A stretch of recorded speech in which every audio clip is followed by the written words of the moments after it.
The next thing is there was an oxygen regulator. That's this piece here. I've got black tubing on here. I'm not sure if I'll be able to provide that or not.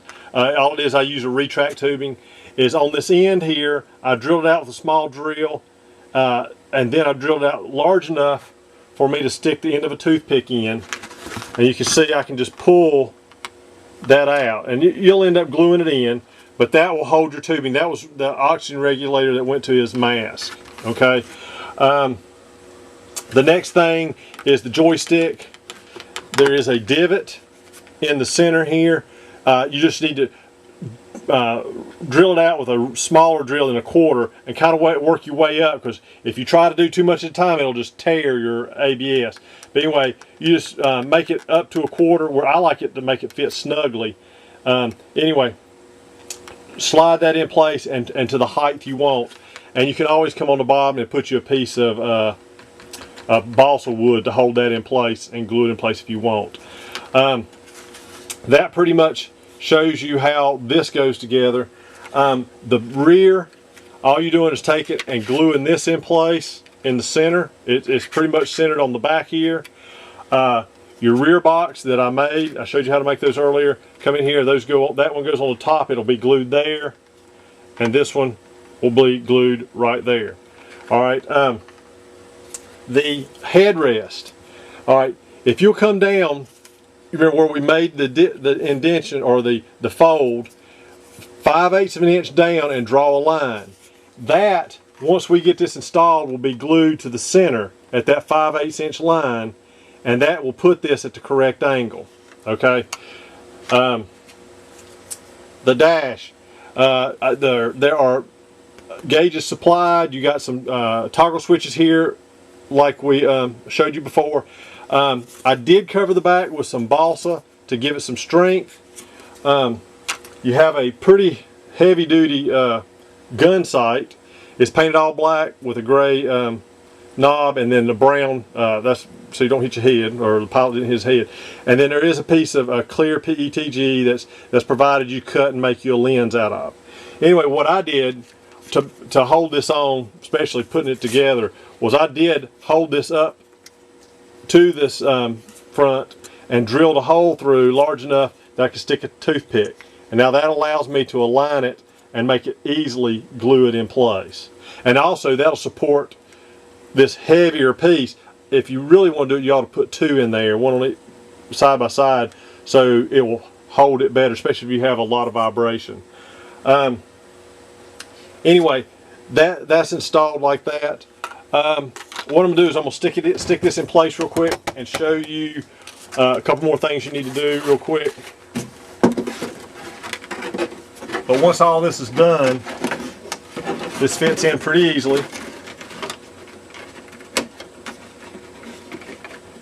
I mean, you see how fast that goes in.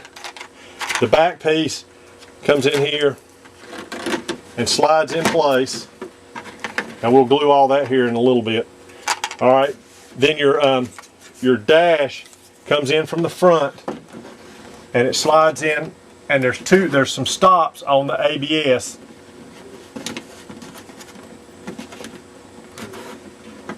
This is a tight fit, but that's what you want.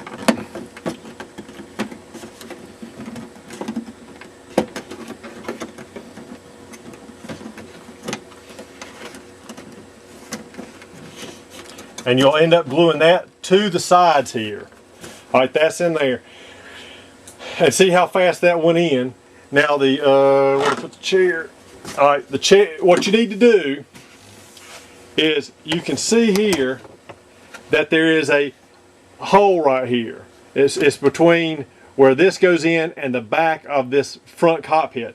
Now what will be supplied will be a piece of ABS, and what you need to do is you need to cut it to where it will fit in there.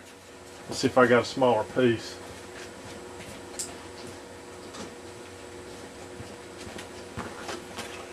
Now I'm not cutting this to size, but you need to put this in there where it fits up against the top here and locks in on this lip down here. and you'll glue that in. You see it's on just a slight angle. Okay, you want to glue that in, and that will lock this in and make it a nice square unit. Actually, I tell you, the best thing would be to do is come up here and come in and do it on the back side, because we don't want to change the angle of this piece here, because that's where the headrest will come in here and glue to that right there. All right, and then once you get the headrest in, of course the chair comes in here and it sits right on that pedestal that's down in there. Okay, that's a really quick installation. It doesn't take long once you get it all put together. These will be available through Tomas at VQ Warbirds. One thing he did pressure me to produce was there is a resin piece for the head, for the canopy brace. This is a resin piece. It's a little bit flexible, but it will fit. And you can, once you get it all installed, all this glued in, you can glue it right here, and to make it look like the original. Now, one thing you can do to strengthen this up, because I'm not sure if you keep your plane out in real hot weather, is takes a 1/64 inch ply or 1/32 ply and put it across the top, make it look like an I-beam. Just very little. This is 1/8 inch thick. Make it like 3/16 where it just barely hangs over on each side, and that'll make that really nice and rigid, and it'll make it look really nice. You do need to sand both sides prior to painting it, okay, and make sure that all the holes are nice and cleaned out, because my mold does make the holes nice for you, but there's always some flashing on the top. All right, also, like I said, I do have a clear canopy that'll be available through VQ Warbirds. It's a mold made off the original, but it's a lot more flexible and won't crack and splinter like the original. Anyway, this cockpit makes the plane look really nice. It's a good addition to the plane. If you don't mind moving a little bit of the servo tray, it's a very easy installation, and the servo tray can be put in. You can make a new servo tray, one to the back and one in front of it, very easily. But anyway, if you have any questions, always feel free to get in contact with me. I'm at tyesplanes.com, and my phone number is always there.